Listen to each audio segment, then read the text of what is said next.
আমি মাহফিলে এসে শুনেছি আজকের মাহফিলে শত শত হিন্দু ভাইয়েরাও এসেছেন, আলহামদুলিল্লাহ। এটা আমাদের জন্য অত্যন্ত আনন্দের বিষয়। আমাদের এই বাংলাদেশ হচ্ছে সাম্প্রদায়িক সম্প্রীতির এক সোনার বাংলাদেশ। আল্লাহ তাআলা বলছেন তিনি যাকে চান তাকে ক্ষমতা দেন, আর যার কাছ থেকে ইচ্ছা ক্ষমতা ছিনিয়ে নেন। আল্লাহ যদি কোনো অসহায় ব্যক্তিকে ক্ষমতা দিতে চান, ক্ষমতায় বসাতে চান, আল্লাহ পারেন কিনা? ইউসুফ নবীর নাম আপনারা শুনেছেন কিনা? আল্লাহর নবী সাইয়েদনা ইউসুফ আলাইহিস সালামকে তার 10 ভাইরা ষড়যন্ত্র করে অন্ধকার কুয়ায় ফেলে দিল। তারা মনে করেছিল হয় ইউসুফ এখানে মরে যাবে, কিংবা কেউ তাকে কুয়া থেকে তুলেও ফেললে সে মানুষের গোলাম হয়ে যাবে। তারা ইউসুফ আলাইহিস সালামকে তাদের কাছ থেকে দূরে সরিয়ে দেওয়ার জন্য অন্ধকার কুয়ার মধ্যে ফেলে দিল। আল্লাহর নবী ইউসুফ আলাইহিস সালাম অন্ধকার কুয়ায় নিপতিত হয়ে যাওয়ার পর অসহায় হয়ে গেলেন, কিন্তু আল্লাহ তাআলা তার নবীকে তখনও ছেড়ে দেন নাই। ইউসুফ নবীকে অসহায় অবস্থায় অন্ধকার কুয়া থেকে রব্বুল আলামিন উঠিয়ে মিশরের রাজবংশে ঢুকিয়ে দিয়ে এক পর্যায়ে গোটা মিশরের ক্ষমতার মালিক আল্লাহ তাকে বানিয়ে দিলেন। তাহলে আল্লাহ যদি কাউকে ক্ষমতা দিতে চান, আল্লাহ পারেন কিনা? আবার আল্লাহ যদি কাউকে ক্ষমতা থেকে নামাইয়া জুতার বাড়ি খাওয়াতে চান, আল্লাহ পারেন কিনা? দেখেন নমরুদের মতো শয়তানকে আল্লাহ তাআলা ক্ষমতা থেকে নামিয়ে জুতার বাড়ি খাওয়াতে খাওয়াতে দুনিয়া থেকে বিদায় করেছেন। তিনি যাকে চান ক্ষমতা দিতে পারেন, আবার চাইলে তিনি ক্ষমতা ছিনিয়েও নিতে পারেন। এই জন্য ক্ষমতা পেয়ে বাহাদুরি করা যাবে না। ক্ষমতার বাহাদুরি যারাই করেছে তারা জুতার বাড়ি খেয়েছে, কিংবা তারা বেজ্জতির শিকার হয়েছে। ক্ষমতার বাহাদুরি করেছিল ফেরাউন, লোহিত সাগরে সে ডুবে মরেছে। ক্ষমতার বাহাদুরি করেছিল নমরুদ, জুতার বাড়ি খেয়ে খেয়ে দুনিয়া থেকে বিদায় হয়েছে। এই তো কিছুদিন আগে ক্ষমতার বাহাদুরি করেছিল অং সান সুচি, একেবারে চোখের সামনের ঘটনা। ক্ষমতা পেয়ে মুসলমানদেরকে পিটাইতে পিটাইতে হাতটা রঞ্জিত করেছে, মানুষের উপরে জুলুম করেছে। এবার দেখা গেল জেলখানার ভেতরে রিমান্ডের মাইর খাইতে খাইতে সময় যাইতেছে। সুতরাং ক্ষমতা পেয়ে বেশি লাফালাফি কইরেন না। বেশি লাফালাফি করলেই বিপদ আছে না নাই? যারা বেশি লাফালাফি করে অং সান সুচি থেকে শিক্ষা নাও, পৃথিবীর সকল নিকৃষ্ট শাসকদের থেকে শিক্ষা নাও। ক্ষমতা পেয়ে যারাই বাহাদুরি করেছে আল্লাহ তাআলা জুতার বাড়ি খাওয়ায়া তাদেরকে দুনিয়া থেকে বিদায় করেছে। ইজ্জত সম্মান দেওয়ার মালিক কে? ইজ্জত সম্মান কেড়ে নেওয়ার মালিক কে? আল্লাহ কাউকে ইজ্জত দিতে চাইলে ক্ষমতার চেয়ারে না বসাইয়াও ইজ্জত দিতে পারেন, আবার কাউকে আল্লাহ বেইজ্জত করতে চাইলে ক্ষমতার চেয়ারে বসাইয়াও বেইজ্জত করতে পারেন। ইজ্জত সম্মান টাকা পয়সা দিয়ে কেনা যায় না। ইজ্জত সম্মান দান করেন কে? ওয়া তুইজ্জু মান তাশাউ ওয়া তুযিল্লু মান তাশাউ বিয়াদিকাল খায়র ইন্নাকা আলা কুল্লি শাইইন কাদির। ইজ্জত দেওয়ার মালিকও তিনি, কেড়ে নেওয়ার মালিকও তিনি। আপনি কোরআনের কাছে আসলে ইজ্জত বাড়বে না কমবে? দেখেন যেই গুন্ডামি করেছিল আজ সে গালিতে পরিণত হয়েছে। কালকে আমাদের বাংলাদেশের একজন মুফাসসির কোরআন তার আলোচনায় খুব সুন্দর করে একটা কথা বলছিলেন, কোন মানুষ যদি 2 লক্ষ বছর হায়াত পায়, 2 লক্ষ বছরেও মানুষ হয়তো এত গালি শুনবে না। গুন্ডামি মাস্তানি করে কোরআনের বিরুদ্ধে গিয়ে ওই লোকটা 2 ঘন্টায় যত গালি খেয়েছে। কালকে মাফ চাওয়ার বিপরীতে এসে দেখা গিয়েছে যে সাংবাদিক সম্মেলনে নিজেকে ঢাকার চেষ্টা করেছে। তো আমাকে একজন দেখাইলো যে হুজুর দেখেন 3 মিলিয়ন মানুষ দেখেছে, লক্ষ লক্ষ মানুষ কমেন্ট করেছে, লক্ষ লক্ষ মানুষ তাকে গালি দিয়েছে। কোরআনের কাছে আসলে ইজ্জত বাড়িয়ে দিবেন কে? আল্লাহ। গতকাল সাতক্ষীরার তালা মাহফিলে সেখানেও জেলা পরিষদের সদস্য আসলেন, অনেক চেয়ারম্যান সাহেবরা আসলেন, তারা এসে মাহফিল শুনলেন। মানুষেরা তাদেরকে তাদের মাথার উপরে তুলে নিয়েছে। আল্লাহু আকবার। সুতরাং মাহফিলে এসে মাহফিল শুনলে দেখা যায় চেয়ারম্যান সাহেবের মর্যাদা বাড়ে। মাহফিল বাস্তবায়নে এলাকার মানুষকে সহযোগিতা করলে চেয়ারম্যান সাহেবকে মানুষ সম্মান বেশি করবে না কম করবে? আর বাধা দিলে হ্যাঁ? তবে আপনাদের অঞ্চলের মানুষ ভালো, মাশাআল্লাহ। দেখেছেন আমি তো মাশাআল্লাহ ভালো আছেন চেয়ারম্যান সাহেব। চেয়ারম্যান সাহেব শুধু এই চেয়ারম্যান সাহেব না, আমি তো ওনার জন্য মাহফিলের শুরুতে দোয়াও করেছি। আমি এই বৃহত্তর খুলনা অঞ্চলে যতবার এসেছি আলহামদুলিল্লাহ খুলনা অঞ্চলের অতিথি পরায়ণতার কথা আমি কখনো ভুলতে পারবো না। এটা আপনাদের সামনাসামনি শুধু বলছি না, এটা আমি সব জায়গায় বলে থাকি। তো দেখেন চেয়ারম্যান সাহেব আপনাদের মাহফিলে আজকে নিতে চলে এসেছেন আলোচনা শোনার জন্য। তো এই জন্য চেয়ারম্যান সাহেবের ইজ্জত কমেছে না বেড়েছে? আমাদের সবার কাছে তার সম্মান, তার স্ট্যাটাস আরো বেড়েছে। তিনিও তো চেয়ারম্যান, ওই গুন্ডাও তো চেয়ারম্যান। ওটাকে আমরা নিজেরা গুন্ডা নাম দেয় নাই, এটা স্বঘোষিত গুন্ডা, এটা স্বঘোষিত গুন্ডা। কোন গুন্ডা মাস্তান কখনো জনপ্রতিনিধি হতে পারে না, বরং গুন্ডা মাস্তানদেরকে ভালো বানাবার জন্য, গুন্ডা মাস্তান সমাজ থেকে নির্মূল করার জন্যই মানুষ জনপ্রতিনিধি বানায়। হেদায়াত থাকলে আল্লাহ যেন হেদায়াত দেয়, হেদায়াত না থাকলে তো আমাদের কিছু করার নাই। আল্লাহর যা মন চায় আল্লাহ যেন তাই করেন, বলেন আমিন। সম্মানিত ভাইয়েরা, আল্লাহ তাআলা পরিচয় দিচ্ছেন আল্লাহু লা ইলাহা ইল্লা হুয়াল হাইয়ুল কাইয়্যুম। তাহলে প্রথম অংশটা আমরা জানলাম, তিনি একক, অদ্বিতীয়, তার সঙ্গে কোনো শরীক, তিনি একমাত্র উপাস্য, তিনি চিরঞ্জীব এবং চিরস্থায়ী সত্তা। এখন তার ক্ষমতার পরিচয় চলছে, লা তাখুযুহু সিনাতু ওয়ালা। এই আয়াতটি যখন আমি পড়ি, আল্লাহু আকবার, আমার কলিজায় গিয়ে একটা ধাক্কা লাগে। সুবহানাল্লাহ, আল্লাহর শব্দ চয়নের নমুনা দেখেন। তিনি তো চাইলে বলতে পারতেন তার কোনো ঘুম নাই, এই কথা না বলে তিনি বলেছেন তন্দ্রা বা ঘুম তাকে আচ্ছন্ন করতে পারে না। দেখেন, আপনারা যশোরের মানুষ, শিক্ষিত মানুষ, বাংলা ভাষা দিয়ে একটু বুঝার চেষ্টা করেন। আল্লাহ তাআলা বলছেন লা তাখুযুহু সিনাতুন ওয়ালা নাওম, এর বাংলা অর্থ হয় তন্দ্রা বা ঘুম তাকে কখনো ধরতে পারে না, আচ্ছন্ন করতে পারে না। তা আমি ভাবলাম এই আয়াত তো এভাবেও নাজিল হইতে পারতো যে আল্লাহ হচ্ছেন তিনি যিনি ঘুমান না। আল্লাহ তাআলার কথার ভেতরে ফাঁক নাই। তিনি যদি আয়াত এভাবে নাজিল করতেন তিনি ঘুমান না, তাহলে এক শ্রেণীর মানুষ মনে করতো, বুঝছি, ঘুম আছে কিন্তু ইচ্ছা করে ঘুমায় না, ঠিক না? আল্লাহ তাআলা কথার ভেতরে ফাঁক রাখেন নাই, বলেই দিয়েছেন তিনি ঘুমান না, এটা বলেন নাই, বলেছেন তন্দ্রা বা ঘুমের ক্ষমতাই নাই তাকে ধরার। আল্লাহু আকবার। কারণ ঘুমকেও সৃষ্টি করেছেন কে? তিনি যদি ঘুমাতেন কি হইতো জানেন? দেখেন, ছোট্ট একটা এক্সাম্পল দিই। আমার অনেক যুবক ভাইরা রাতের বেলা ফেসবুক চালায়। জীবাণুকে আপনারা যশোরের আঞ্চলিক ভাষায় কি বলেন? ঘুমাসা থাকে, হ্যাঁ? আচ্ছা, আমার বাড়ি তো সিলেটে, আমাদের সিলেটে এটাকে আঞ্চলিক ভাষায় বলে উঙ্গানি, এটাকে বলে উঙ্গানি। আপনাদের ভাষা তো আলহামদুলিল্লাহ অনেক সুন্দর, অনেক স্মার্ট মানুষ আপনারা, যেরকম চেহারাও সুন্দর, আপনাদের ভাষাও আলহামদুলিল্লাহ অনেক সুন্দর। আচ্ছা শোনেন, শোনেন যে কথা বলছিলাম, তো অনেকে ঝিমায়, তাই না? দেখবেন মাঝে মাঝে ঝিমাইলে হাতে কোনো জিনিস থাকলে পড়ে যায়, পড়ে যায় না? অনেক যুবক ভাইরা দেখা যায় রাতের বেলা ফেসবুক চালায়, জীবাণু যখন আছে ফোন তার নাকের উপরে পড়ে, তখন উঠে, তাই না?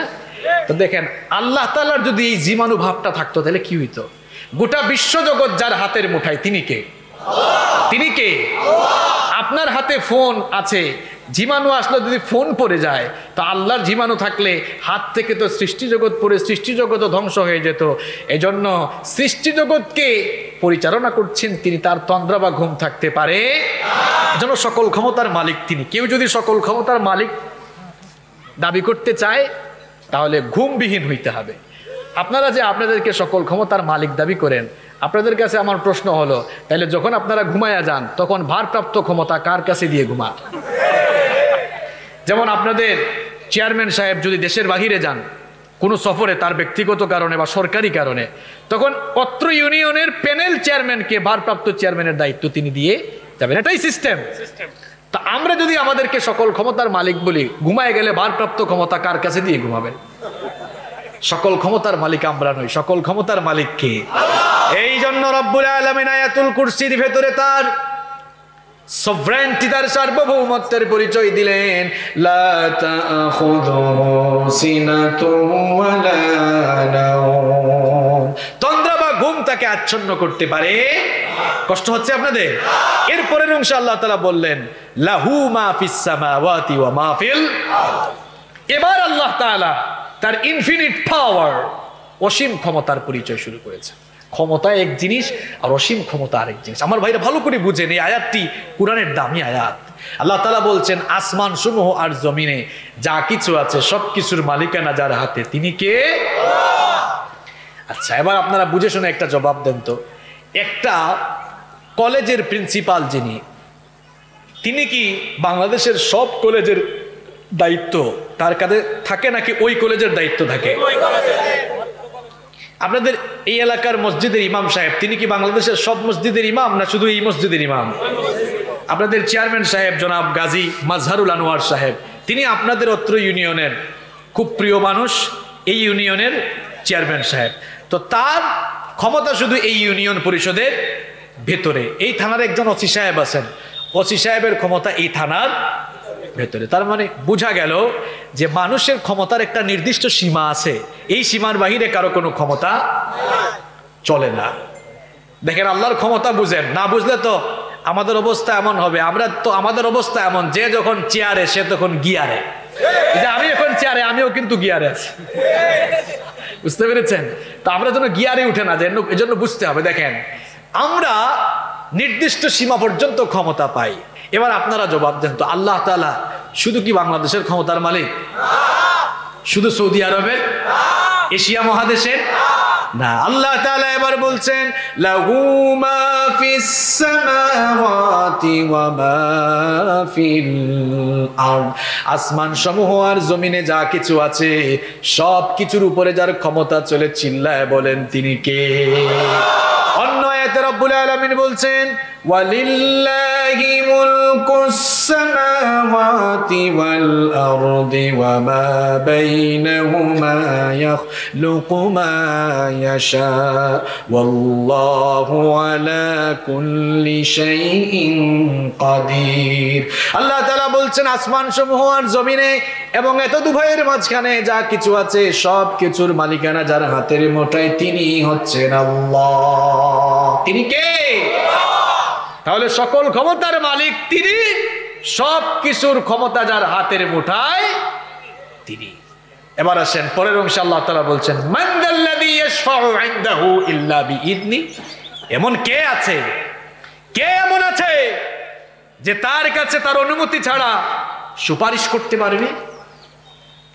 বুঝা গেল তাহলে সুপারিশ আল্লাহর অনুমতি ছাড়া কেউ করতে পারবে? কারণ শাফায়াতের একচ্ছত্র মালিকানা আল্লাহর। কোরআনুল কারীমের 39 নম্বর সূরা সূরাতুজ জুমারের 44 নম্বর আয়াতে রব্বুল আলামিন বলছেন কুল লিল্লাহিশ শাফাআতু জামিআ লাহু মুলকুস সামাওয়াতি ওয়াল আরদি সুম্মা ইলাইহি তুরজাউন। আল্লাহ তাআলা বলছেন হে নবী আপনি বলে দিন শাফায়াতের একচ্ছত্র মালিকানা যার কাছে, তিনি কে? আল্লাহ। আমাদের দেশে দেখবেন অনেকে আছে ভণ্ডামি করে করে মানুষের ঈমান আকীদাকে নষ্ট করছে। শাফায়াত পাইতে চাও আমার দরবারে মুরিদ হও, আছে না নাই? জাহাজ দিয়া ঠেলাইয়া একেবারে জান্নাতে নিয়ে যাব, এরকম কিছু বক্তব্য আছে না নাই? আচ্ছা এটাকে আমি বানায় বলছি না, এরকম বক্তব্য আপনারা শুনেছেন? তো আমি আবার গত বছর আকিজের মাহফিলে বলেও ছিলাম, আকিজ ফাউন্ডেশনের মাহফিলে গিয়েছিলেন না আপনারা, যে কিয়ামতের দিন তো পানি থাকবে না, জমিন তামা হয়ে যাবে।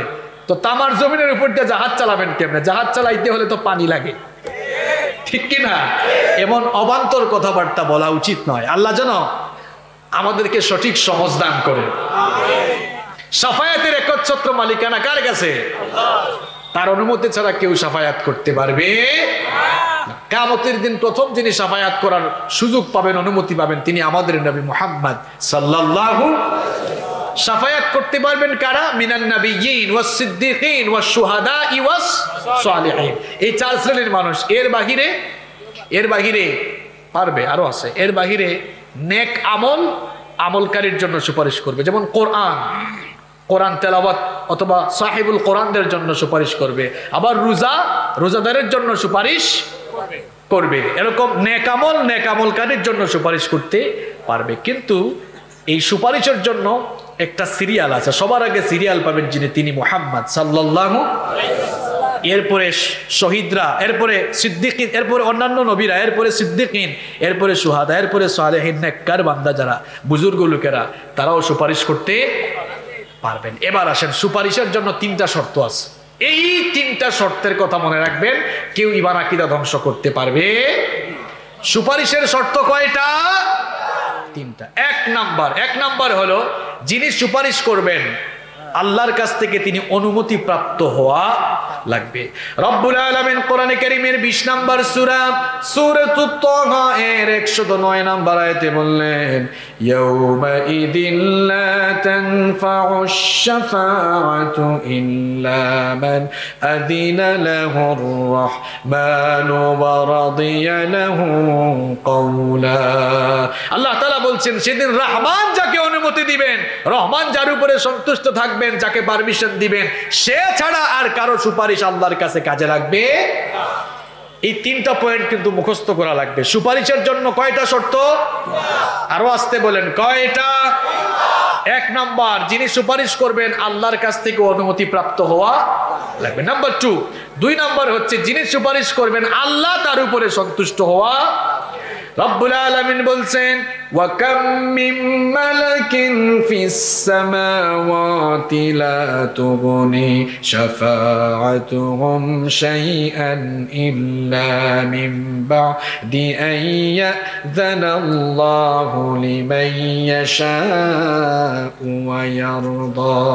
কোরআনে কারীমের 53 নম্বর সূরা সূরাতুন নাজমের 26 নম্বর আয়াতে রব্বুল আলামিন বললেন, আসমান সমূহে তো অনেক এমন ফেরেশতা রয়েছে যারা সুপারিশ করার সুযোগ আল্লাহর কাছে পাবে না। কেবলমাত্র আল্লাহ যাদের উপরে সন্তুষ্ট হবেন সেই সন্তুষ্ট ভাজন লোকেরা আল্লাহর কাছে কিয়ামতে সুপারিশ করার সুযোগ পাবে। তাহলে বোঝা গেল সুপারিশ যিনি করতে পারবেন, 1 নাম্বার আল্লাহর কাছ থেকে তিনি অনুমতি প্রাপ্ত হওয়া লাগবে। 2 নাম্বার ওই লোকটার উপরে আল্লাহর সন্তুষ্টি থাকা লাগবে। 3 নাম্বার, এটা সবচেয়ে গুরুত্বপূর্ণ, 3 নাম্বার হলো যার জন্য এবার সুপারিশ করা হবে ওই লোকটাও সুপারিশ পাওয়ার যোগ্য হতে হবে। কেমন? লোকটা কাফের হতে পারবে না। কোনো কাফেরের জন্য সুপারিশ করা যাবে? কোন দিনের সুপারিশের কথা বলছি আমি? কিয়ামত দিবসের। কাফেরের জন্য সুপারিশ করার সুযোগ আল্লাহ দিবেন না। মুশরিকের জন্য সুপারিশের সুযোগ দেওয়া হবে না। মুনাফিকের জন্য সুপারিশের সুযোগ দেওয়া হবে কেবলমাত্র ইমানদার যারা কিন্তু শয়তানের ধোঁকায় মাঝে মাঝে সগীরা গুনাহ করে ফেলছে, এ ধরনের লোকদের জন্য যারা সুপারিশ করতে পারবে। এই ধরনের লোকরা এই ধরনের সগীরা গুনাহ, ইমানদার কিন্তু মাঝে মাঝে আমরা গুনাহ করে ফেলি, আসি না নাই, এদের জন্য সুপারিশ করা। কোরআনে কারীমের 21 নম্বর সূরা সূরাতুল আম্বিয়া এর 28 নম্বর আয়াতে রব্বুল আলামিন বললেন, ওয়ালা ইয়াশফাউনা ইল্লা লিমান ইরতাদা ওয়া হুম মিন খাশিয়াতিহি মুশফিকুন। আল্লাহ তাআলা বলছেন যার উপরে আল্লাহ সন্তুষ্ট থাকবেন না তার জন্য সুপারিশ করা যাবে। আল্লাহ কোনো কাফের, মুশরিক, মুনাফিকের উপরে সন্তুষ্ট না। তাহলে বোঝা গেল শাফায়াতের জন্য কয়টা শর্ত লাগে? আল্লাহ তাআলা বলছেন, মান যাল্লাযী ইয়াশফাউ ইনদাহু ইল্লা বিইذনি। এমন কে আছে যে তার অনুমতি ছাড়া তার কাছে সুপারিশ করতে পারবে? এমন কেউ না। এরপরে আল্লাহ তাআলা বলছেন, ইয়ালামু মা বাইনা আইদিহিম ওয়া মা খালফাহুম।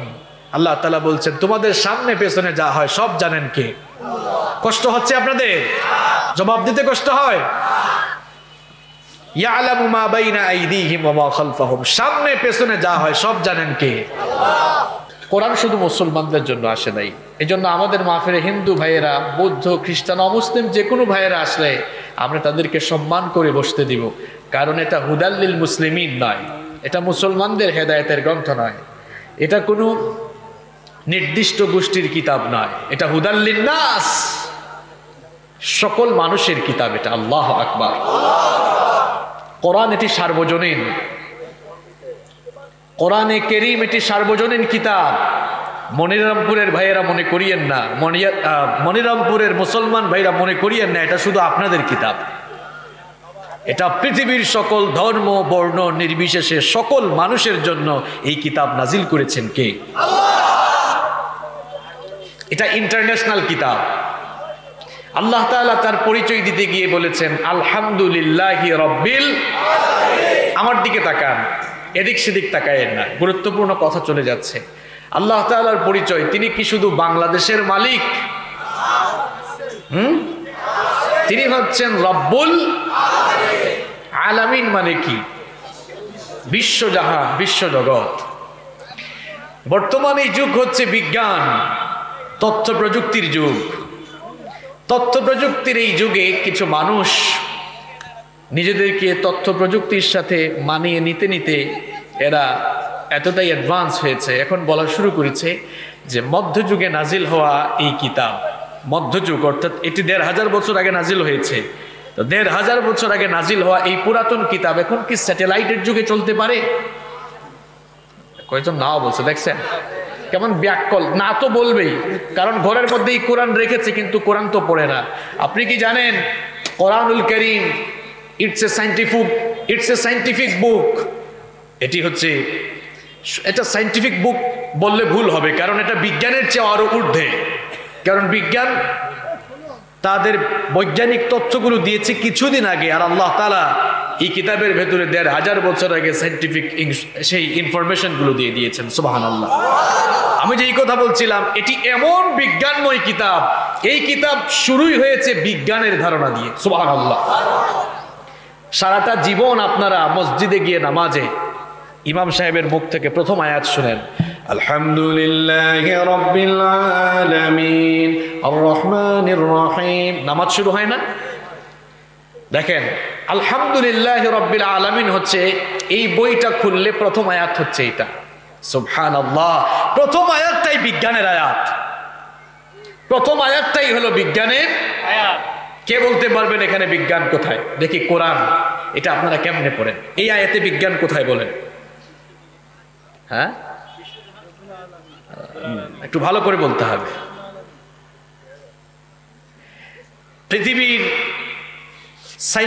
এই পৃথিবীর সর্বশ্রেষ্ঠ গ্রন্থ এই কোরআনুল কারীম শুরুই হয়েছে বিজ্ঞানের একটি চমৎকার ধারণা দিয়ে। সেটা কি জানেন? পৃথিবীর এই বিস্ময়কর গ্রন্থের প্রথম আয়াতটি শুরু হয়েছে বহুমাত্রিক জগতের ধারণা দিয়ে। সুবহানাল্লাহ। দেখছেন কেমন মুসলমান আমরা? এই জন্য তো মাহফিলে এসে গুন্ডামি করে। যদি আল্লাহর কোরআন বুঝতো তাহলে মাহফিলে এসে গুন্ডামি করতো না, মাথা নত করে দিয়ে কোরআন শুনতে বসে যেত। কপাল পুড়া, কপাল পুড়া। পৃথিবীর সবচাইতে বিস্ময়কর গ্রন্থ আমরা বুঝলাম না। আলহামদুলিল্লাহি রাব্বিল আলামিন প্রথম আয়াতে আল্লাহ তাআলা এই কিতাব এর প্রথম আয়াত আল্লাহ তাআলা বহুমাত্রিক জগতের ধারণা দিয়ে শুরু করেছেন। বহুমাত্রিক জগৎ কি? এই পৃথিবী এটা একটা জগৎ, এটা একটা মাটির নিচে রয়েছে আরেক জগৎ, সমুদ্রের তলায় রয়েছে আরেক জগৎ, মহাশূন্য এক সুবিশাল জগৎ, মহাশূন্যের উপরে রয়েছে আরো জগৎ, চোখে দেখি না এরকম বহু জগৎ আছে।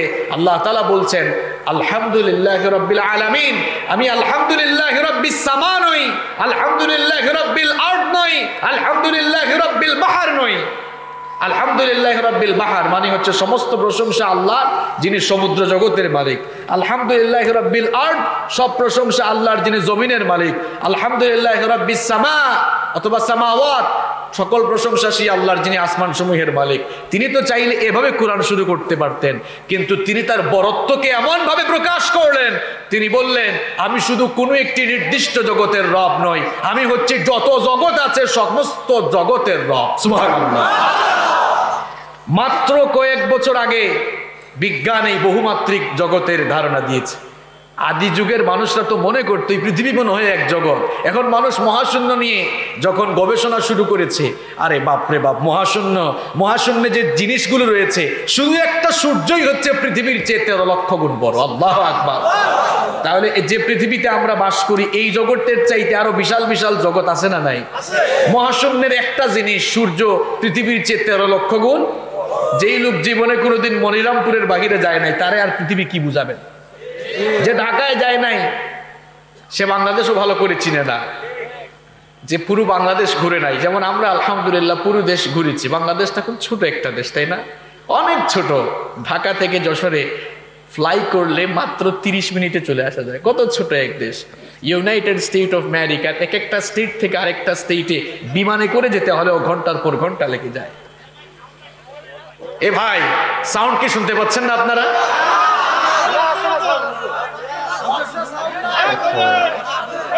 আচ্ছা, মাইকম্যানের ভাইরা একটু সাউন্ড ঠিক করে দেন, আমার কথার মধ্যে তো গন্ডগোল লাগাই দিল। অসুবিধা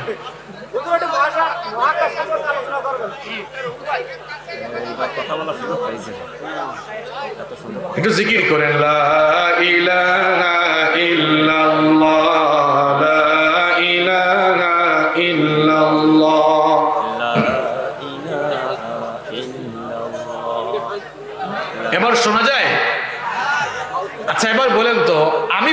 শোনা যায়, প্রশ্ন করলাম, এটা না শুনলে জবাব দিলেন কেমনে? ধরা তো আপনারা খাইছেন, তার মানে অবশ্যই শোনা যায়। হ্যাঁ, আমি আপনাদের সাথে একমত, শোনা যায়, তবে আপনারা আপনাদের মনের মতো করে শুনতে পারছেন। না শুনলে ঠিক বলছে কেমনে? আচ্ছা শোনেন, এখন যদি এই ক্লিয়ার করতে করতে আপনারা তর্ক করেন, সময় নষ্ট হবে। তা আমাদের এই ভাইদেরকে দায়িত্ব দিলাম, আপনারা আন্তরিকতার সাথে দেখেন আর আমরাও কথা শুনি। আপনারা নীরব থাকলে শোনা যাবে ইনশাআল্লাহ। তা আমি তো ইনশা বলেছি, আল্লাহ বলে নাই। না শুনলে জবাব দিচ্ছেন কেমনে? শোনেন, তাহলে এই কিতাব শুরু হয়েছে বহুমাত্রিক জগতের ধারণা। আরে বাপরে বাপ, এক একটা এলাকার ক্ষমতা পাইয়া মানুষ মনে করে কি যে হয়ে গেছে। এই ছোট এই পৃথিবী যেখানে বাস করছে, এটা খুব নগণ্য এক জগতে। পৃথিবীর চাইতে 13 লক্ষ গুণ বড় হচ্ছে সূর্য। এই সূর্যের চেয়ে বড় জিনিস মনে হয় মহাশূন্যে নাই, আছে? শোনেন, আগে পৃথিবী কত বড় শোনেন। যে বাংলাদেশে আপনারা বাস করেন, এই বাংলাদেশটাকে খুব বড় দেশ। ওয়ার্ল্ড ম্যাপ, বিশ্ব মানচিত্রে বাংলাদেশের BA লেখারও জায়গা নেই, এত ছোট এই দেশ। বাংলাদেশের আয়তন হলো 1,47,570 বর্গ কিলোমিটার। আমাদের পার্শ্ববর্তী দেশ ভারত বাংলাদেশের চেয়ে আরো 30-35 গুণ বড়। কানাডা বাংলাদেশের চেয়ে 90 গুণ বড়। ইউনাইটেড স্টেট অফ আমেরিকা বাংলাদেশের চেয়ে 100 গুণ বড়। আবার পৃথিবীতে আয়তনে সবচেয়ে বিশাল দেশ হলো, সবচেয়ে বড় দেশের নাম হলো রাশিয়া, 160 গুণ বড় বাংলাদেশের চাইতে। মানে বাংলাদেশের মতো 160টা বাংলাদেশের সমান। আল্লাহু আকবার। কি আপনাদের দেশটা খুব বড় নাকি? কথা বলেন। তো পৃথিবীতে এইরকম 250টির চাইতে বেশি কান্ট্রি আছে। এতগুলো দেশ মিলে পৃথিবীর স্থলভাগ। পৃথিবীর 4 ভাগের 3 ভাগ পানি আর 1 ভাগ জমিন। তাহলে বোঝা গেল যেখানে আমরা বেশি ভাবসাব নিয়ে চলি, এর চাইতে পানির পরিমাণ বেশি। বেশি লাফালাফি করলে কিন্তু নূহ আলাইহিস সালামের জামানার মতো ওই পানিগুলা দিয়ে ডুবাইয়া মেরে ফেলতে পারেন কে? কারণ তিনি প্রচন্ড ক্ষমতার মালিক। নগরকে সাগর বানাতে পারেন, সাগরকে নগর বানাতে পারেন কি না? আচ্ছা, তাহলে 4 ভাগের 3 ভাগ পানি। পানি জগৎ যে কি বিশাল জগৎ! শুধুমাত্র আটলান্টিক মহাসাগরের আয়তন হলো 8,24,00,000 বর্গ কিলোমিটার। আল্লাহু আকবার। আর প্রশান্ত মহাসাগর তো সবচেয়ে বড় মহাসাগর, 16,24,56,000 বর্গ কিলোমিটার হলো এর আয়তন। উইকিপিডিয়াতে সার্চ করে দেখবেন, সব ইনফরমেশন পেয়ে যাবেন। তাহলে এই পৃথিবীটা এখন আপনাদের কাছে ছোট মনে হচ্ছে না বড় মনে হচ্ছে? যে সূর্যের আলো এখন দিচ্ছে, এই সূর্য কক্সবাজারে গেলে দেখবেন, আরে বাপরে বাপ, ছেলেরা কিভাবে যে ফটো তুলে। যখন সূর্যাস্ত যায়, সূর্যাস্ত যাওয়ার সময় হাতটাকে এমনি দেয়, মনে হয় যেন সে তার হাতের মধ্যে সূর্য নিয়ে ফেলেছে। এত ছোট সূর্য। এই যে বিশাল পৃথিবী, এই পৃথিবীর চাইতে 1300 নয়, 13,000 নয়, 13 লক্ষ গুণ বড় হচ্ছে সূর্য। সুবহানাল্লাহ। এই সূর্য পৃথিবীকে আলোকিত করছে। সূর্যের আলো পৃথিবীতে আসার জন্য 8 মিনিট 10 সেকেন্ড সময় লাগে। এই যে লাইট জ্বলছে রাতের বেলা, আপনাদের বাসা বাড়িতে ইলেকট্রিক লাইট জ্বলে, এক একটা লাইটের ইউনিট দেখবেন আপনারা, 36 ওয়াট, 40 ওয়াট, 50 ওয়াট, 60 ওয়াট আছে না? আচ্ছা বলেন তো, রাতের অন্ধকার দূর হওয়ার পর পৃথিবীকে আলোকিত করার জন্য যে লাইট আকাশে জ্বলে, এটাও কিন্তু লাইট, এটার নাম সানলাইট। এটার নাম কি? ওই সানলাইট, ওই লাইটের পাওয়ার কত এবার বলে? হ্যাঁ, বিশাল বললে হবে খালি? জানতে তো হবে। মুসলমান তো পড়াশোনা করা জাতি, বোকা জাতি হওয়ার কথা না। আমরা মার খাচ্ছি সারা দুনিয়াতে কেন জানেন? আমরা পড়াশোনা ছেড়ে দিয়েছি। পৃথিবীর জনসংখ্যার 1% ইহুদি নয়, কিন্তু গোটা পৃথিবীকে তারা কন্ট্রোল করছে শুধুমাত্র জ্ঞান বিজ্ঞানে এগিয়ে থাকার কারণে। আপনারা প্রত্যেকেই তাদের পকেটের ভেতরে মনিরামপুর থেকে পয়সা ঢুকান, আপনারা জানেন না। যে মোবাইল ফোন ইউজ করেন, যে কম্পিউটার ইউজ করেন, যত প্রযুক্তি ব্যবহার করেন, এর বেশিরভাগ বানিয়েছে তারা। জ্ঞান বিজ্ঞানে আগাতে না পারলে বিপ্লব ঘটানো যায় না, এজন্য পড়াশোনা করতে হবে। পড়াশোনা ছেড়ে দিয়েছি আমরা। সূর্যকে যে তাপমাত্রা দেওয়া হয়েছে তার পরিমাণ হলো 1 1,40,00,000 সেন্টিগ্রেড। আল্লাহু আকবার। দেখবেন যেখানে শুটিং হয় কিংবা মাহফিলগুলো তো আপনারা দেখবেন এই ক্যামেরাম্যান ভাইরা অনেক সময় ফ্ল্যাশ লাইট জ্বালায় না, 2-3টা জ্বালালে ঘাম বের হয়ে যায়, কারণ লাইটের পাওয়ারের কারণে। এই সূর্যের যে তাপমাত্রা 1,40,00,000 সেন্টিগ্রেড তাপমাত্রার সূর্যের আলো সরাসরি দুনিয়াতে আসলে আপনারা কি বেঁচে থাকতে পারতেন? জ্বলে পুড়ে ছাই হয়ে যেতেন। এজন্য আল্লাহ তাআলা সূর্যের আলো যেন সরাসরি দুনিয়ায় না আসে, মহাশূন্যে অনেকগুলো বায়ুমণ্ডলীয় স্তর সৃষ্টি করলেন। বিজ্ঞান যেগুলোর নাম দিয়েছে স্ট্রাটোস্ফিয়ার, ট্রাপোস্ফিয়ার, আইনোস্ফিয়ার, ম্যাগনেটোস্ফিয়ার, এক্সোস্ফিয়ার, এরকম বায়ুমণ্ডলীয় বিভিন্ন স্তর আল্লাহ তাআলা মহাশূন্যে সৃষ্টি করেছেন, ফিল্টারিং সিস্টেম, যাতে করে সূর্যের আলো সরাসরি দুনিয়ায় না আসে। 1,40,00,000 সেন্টিগ্রেড তাপমাত্রার সূর্যের আলো পৃথিবীতে আসলে পৃথিবীর একটা মানুষ বাঁচত না, পৃথিবীর গাছপালা থাকতো না, সব জ্বলে পুড়ে ছাই হয়ে যেত। এজন্য মহাশূন্যে আল্লাহ তাআলা এই ফিল্টারগুলো স্থাপন করে 1,40,00,000 সেন্টিগ্রেড তাপমাত্রার সূর্যের আলোকে ছেকে পিউরিফাই করে যতটুকু আলো দরকার ততটুকু আল্লাহ আমাদের জন্য পাঠান। আরো আসতে বলেন সুবহানাল্লাহ। এই সূর্য হলো পৃথিবীর চাইতে 13 লক্ষ গুণ। সূর্যের চাইতে বড় জিনিস মহাশূন্যে আছে না নাই? যে তারকাগুলোকে আপনারা ছোট ছোট দেখেন সন্ধ্যা হয়ে যাওয়ার পর, দেখেন না স্টার, তারকা, এক একটি তারকা যে কত বড়। যেই সূর্য হলো পৃথিবীর চাইতে 13 লক্ষ গুণ বড়, এই ধরনের 50 কোটি সূর্যকে পেটের ভেতর ঢুকাই ফেলতে পারবে এরকম বিশাল বিশাল সাইজের তারকা আল্লাহ তাআলা মহাশূন্যে সৃষ্টি করেছেন। সুবহানাল্লাহ। এই তারকার চাইতে বিশাল বিশাল জিনিস মনে হয় মহাশূন্যে নাই। যেই সূর্যের চাইতে আরো কোটি কোটি গুণ বড় তারকা আছে, এইরকম তারকাগুলোকে চুষে খেয়ে ফেলতে পারে এই ধরনের ব্ল্যাক হোল আল্লাহ তাআলা মহাশূন্যে সৃষ্টি করে রেখেছেন। আল্লাহু আকবার। তা আমি যেই কথা প্রসঙ্গে এই কথাগুলো টেনে নিয়ে আসছিলাম, দেখেন আল্লাহর কোরআনের প্রথম আয়াতটা কত বিজ্ঞানসম্মত। তিনি তো বলতে পারতেন সমস্ত প্রশংসা আল্লাহর, যিনি আসমান সমূহ বা মহাশূন্যের মালিক, বলতে পারতেন যিনি মানুষের মালিক, যিনি মানুষের রব, বলতে পারতেন যিনি জমিনের রব। এটা না বলে বললেন যে শোনো, এই বিশ্বজাহানে যত জগৎ আছে সকল জগতের একচ্ছত্র রব, একচ্ছত্র মালিকানা যার হাতের মুঠায়, চিল্লায় বলেন তিনি কে? তাহলে কোরআনের প্রথম আয়াতটা যে বিজ্ঞানসম্মত, এ ব্যাপারে আপনারা একমত? যদি আমরা বুঝতাম তাহলে তো কোরআনের বিরুদ্ধে দাঁড়াতে পারতাম। আল্লাহ তাআলা আমাদের সকলকে সাহিবুল কোরআন বানিয়ে দাও। আরো আসতে বলেন আমিন। আমরা কোরআনের মাহফিলে এসেছি। আজকের এই মাহফিলটা সার্বজনীন হয়ে গিয়েছে, এজন্য আমার অনেক ভালো লাগছে। এজন্য আমি চিন্তা করলাম আজকে সার্বজনীন একটি আয়াত, আসলেই তো কোরআনের সকল আয়াত সার্বজনীন, সকল আয়াত সার্বজনীন, এটা হুদাল লিন্নাস। আচ্ছা, আরেকটি কথা তো বলতে ভুলে গিয়েছিলাম। দেখেন আল্লাহ তাআলা নিজের পরিচয় বলেছেন রব্বুল আলামিন, তিনি জগৎ সমূহের রব, সকল জগতের রব, সকল মানুষের রব, সকল ধর্মের মানুষের রব কে? আল্লাহ।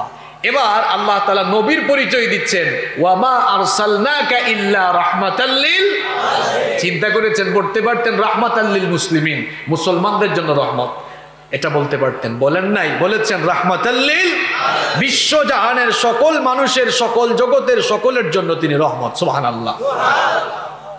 এবার আসেন কোরআন। এই কোরআনের ব্যাপারে আল্লাহ বললেন ইন হুয়া ইল্লা যিকরুল লিল আলামিন।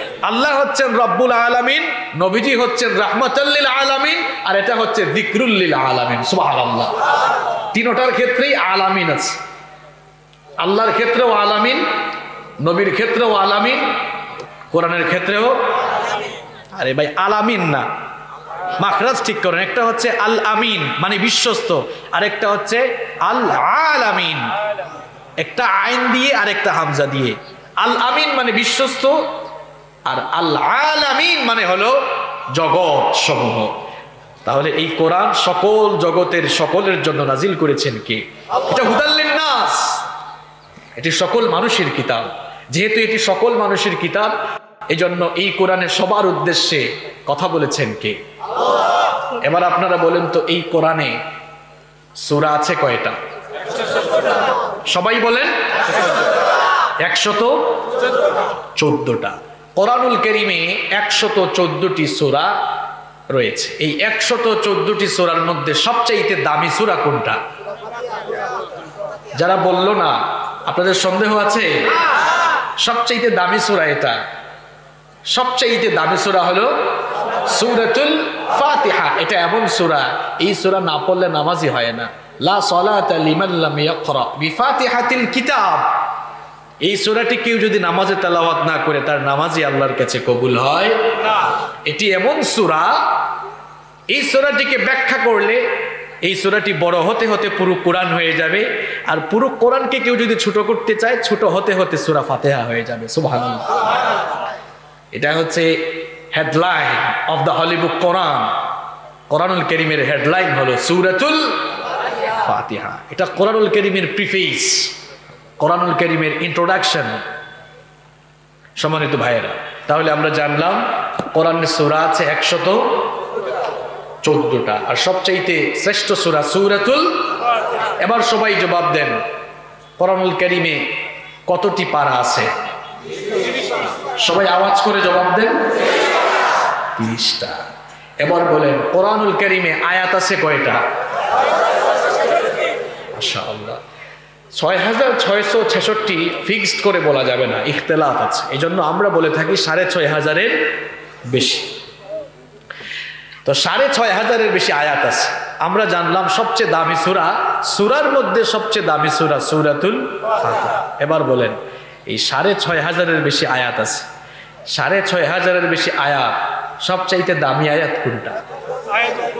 মাশাআল্লাহ, আয়াতুল কুরসি। আজ আমরা কোরআনুল কারীমের সবচাইতে দামি আয়াতটি নিয়ে আজকের মাহফিলে আলোচনা করব ইনশাআল্লাহ। এই কোরআনের সবচেয়ে দামি আয়াত, সবচাইতে মর্যাদার আয়াত, সবচেয়ে শ্রেষ্ঠ আয়াত আয়াতুল কুরসি। এই আয়াতটি নিয়ে আমরা তেলাওয়াত করব। কোরআনের সকল সূরার নেতা হলো সূরাতুল ফাতিহা, আর সকল আয়াতের নেতা হলো। আমরা যখন নামাজে দাঁড়াই, ইমাম একজন থাকে না অনেকজন থাকে? কোরআনের 6500 আয়াতের ইমামও একটা আয়াত। কয়টা আয়াত?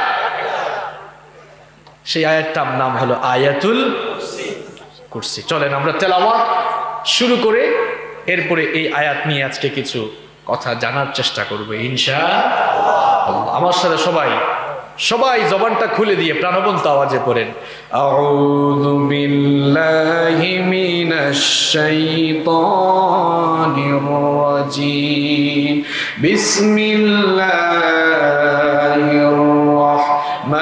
রাহমানির রাহিম।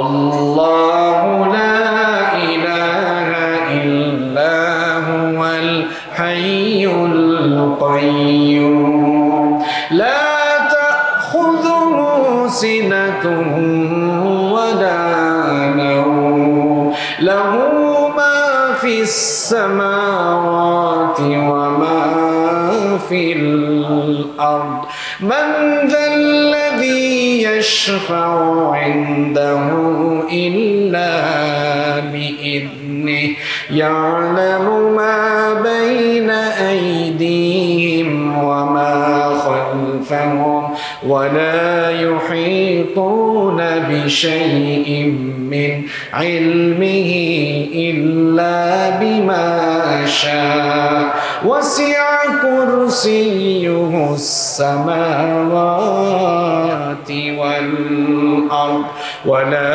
يؤوده حفظهما وهو العلي العظيم সাদাকাল্লাহুল আযীম। এই হচ্ছে আয়াতুল কুরসি। প্রথমে আমরা এই আয়াতটার নাম আয়াতুল কুরসি হলো কেন, ওয়াজহুত তাসমিয়া, এই আয়াতটির নামকরণের কারণ জানবো। এর আগে আমরা যে বিষয়টি জানবো, কুরসি মানে কি। কুরসি, কুরসি মানে কি? চেয়ার। চেয়ার ইংরেজি শব্দ না বাংলা শব্দ? চেয়ারের বাংলা কি হয়? কেদারা না? আচ্ছা, তাহলে আয়াত মানে তো বুঝেন আপনারা, আয়াত। তাহলে আয়াতুল কুরসির বাংলা অনুবাদ করলে কি হবে? কেদারার আয়াত। হ্যাঁ, কেদারার আয়াত কিংবা চেয়ারের আয়াত বোঝার চেষ্টা করেন। কুরসি মানে হলো চেয়ার, কুরসি মানে গদি, কুরসি মানে সিংহাসন, কুরসি মানে আর কি বলা যায়? না, ক্ষমতা মানে হচ্ছে মুলক। আরবিতে মুলক মানে হলো ক্ষমতা, ইংরেজিতে বলা হয় সোভরেনিটি, পাওয়ার, অথরিটি, তাই না? আর কুরসি মানে হলো চেয়ার। এবার আমার যশোরের ভাইরা, আপনারা বুঝে শুনে জবাব দেন তো, কোরআনে কারিমে মৃত্যুর আয়াত আছে না নাই? এরকম আওয়াজ হইলে হয়। মৃত্যুর আয়াত আছে তো? জান্নাত জাহান্নামের আয়াত, কবরের আয়াত, হালাল হারামের আয়াত, সুদ ঘুষের আয়াত। এই আয়াতগুলো কি কোরআনের শ্রেষ্ঠ আয়াত? সন্দেহ আছে? এই আয়াতগুলো কি কোরআনের নেতা হইতে পারছে? কথা বলেন। এই এতগুলো আয়াত থাকতে, মৃত্যুর আয়াত, কবরের আয়াত, জান্নাতের আয়াত, জাহান্নামের আয়াত, সব আয়াত থাকতে কুরসি, চেয়ারের আয়াত দামি আয়াত হয়ে গেল কেন? চিন্তা করেছেন? কারণ এই পৃথিবীতে যত ফিতনা, যত ফাসাদ, যত গন্ডগোল সৃষ্টি হয় সব চেয়ারের কারণে হয়। এই জন্য এই চেয়ার সমস্যার সমাধান আল্লাহ এই আয়াতে দিয়েছে। সুবহানাল্লাহ কইতে মন চায় না? আমি কি ভুল বলেছি নাকি?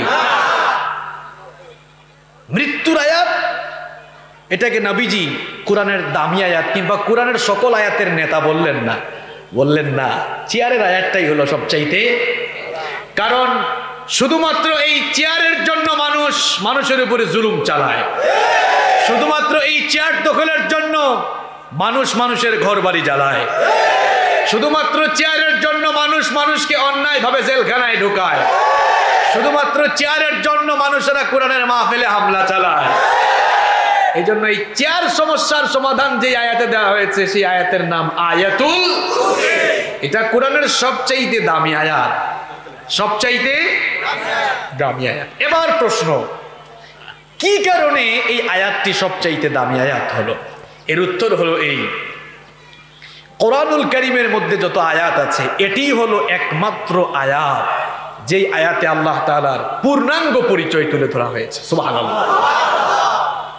অন্য কোন আয়াতে এত সুন্দর পরিচয়, আল্লাহ তাআলার সম্পূর্ণ পরিচয় দেওয়া হয় নাই। অন্যান্য আয়াতগুলোতে পরিচয় বিক্ষিপ্তভাবে দেওয়া হয়েছে। কিছু কিছু আয়াতে বলা হয়েছে আল্লাহু খালিকু কুল্লি শাইইন ওয়া হুয়া আলা কুল্লি শাইইন, বলা হচ্ছে তিনি সব জিনিসের স্রষ্টা। অন্য জায়গায় বলা হচ্ছে লাহু মাকালিদুস সামাওয়াতি ওয়াল আরদ, তিনি রিজিক দাতা। কোন আয়াতে বলা হচ্ছে তিনি খালিক, কোন আয়াতে মালিক। একমাত্র আয়াতুল কুরসি এটিই একমাত্র আয়াত যে আয়াতের মধ্যে আল্লাহ তাআলা তার সকল পরিচয় এক আয়াতের ভেতরে ঢুকায় দিয়েছেন। সুবহানাল্লাহ। এটাকে বলা যায় এভাবে, অল ইন ওয়ান, একের ভেতরে সব। অল ইন ওয়ান, একের ভেতরে সব। আয়াতুল কুরসির ভেতরে একের ভেতরে সব ঢুকানো হয়েছে। এজন্য এটি কোরআনের সবচাইতে দামি আয়াত। আয়াতুল কুরসি দামি আয়াত হওয়ার আরেকটি কারণ হলো, এখানে আল্লাহ তাআলা তাওহীদের কথা বলেছেন, তার একত্ববাদের পরিচয় দিয়েছেন। আয়াতুল কুরসি দামি আয়াত হওয়ার কারণ হলো, এই আয়াতে আল্লাহ তাআলা ইসমুল্লাহিল আযম, যেটাকে আমরা বলি ইসমে আযম। ইসমে আযম কি? ইসমে আযম হলো আল্লাহ তাআলার এমন একটি নাম, যেই নাম ধরে আল্লাহর কাছে দোয়া করলে বান্দাকে আল্লাহ ফিরিয়ে দেন না, যে দোয়াই করবে ওটা আল্লাহ কবুল করে নেন। ইসমে আযম আল্লাহ তাআলা আয়াতুল কুরসির ভেতরে ঢুকিয়ে দিয়েছেন। মুফাসসিরিনে কেরাম এই আয়াতের ব্যাখ্যায় বলেছেন আল হাইয়ুল কাইয়ুম, এগুলো হচ্ছে ইসমুল্লাহিল আযম। আয়াতুল কুরসি শ্রেষ্ঠ আয়াত হওয়ার আরেকটি কারণ হলো, এই আয়াতে আল্লাহ তাআলা তার পাওয়ার, তার ক্ষমতা, তার গদি, যেই সিংহাসনে থেকে তিনি গোটা বিশ্ব জগৎকে রাজত্ব করেন, সেই রাজত্বের, সেই ক্ষমতার পরিচয় এই আয়াতে দিয়েছেন। এই জন্য এটি হচ্ছে কোরআনের সবচাইতে দামি। এবার আসেন এই সূরার ফজিলত আমরা জানি। আয়াতুল কুরসি এটি হচ্ছে কোরআনের সবচাইতে দামি আয়াত। এই আয়াতটি হলো কোরআনের সবচাইতে ফজিলতপূর্ণ আয়াত। আল্লাহর নবী বলেছেন মান করা আয়াতুল কুরসি দুবুরা কুল্লি সালাতিন মাকতুবা লাম ইয়ামনাহু মিন দুখুলিল জান্নাতি ইল্লাল মাউত। বিশ্বনবী সাল্লাল্লাহু আলাইহি ওয়াসাল্লাম বলেছেন, যেই লোক প্রত্যেক 5 ওয়াক্ত ফরজ নামাজের পরে আয়াতুল কুরসি নিয়মিত পাঠ করে আর আয়াতুল কুরসির ভেতরে থাকা বিষয়গুলোকে যারা নিজেদের জীবনে আমল করে প্র্যাকটিস করে, ওই লোকটা জান্নাতে যাওয়ার জন্য মৃত্যু ছাড়া মাঝখানে আর কোনো বাধা থাকে না। তাহলে এই একটি আয়াত, এত দামি আয়াত, প্রত্যেক 5 ওয়াক্ত ফরজ নামাজের পর এটা তেলাওয়াত করেন আর এর ভেতরে থাকা বিষয়গুলো জীবনে মনে হয় থাকা লাগবে না। যদি থাকে, আমল থাকে আয়াতের সাথে, আপনার মরে গেলেই জান্নাত দিবেন কে? সুবহানাল্লাহ।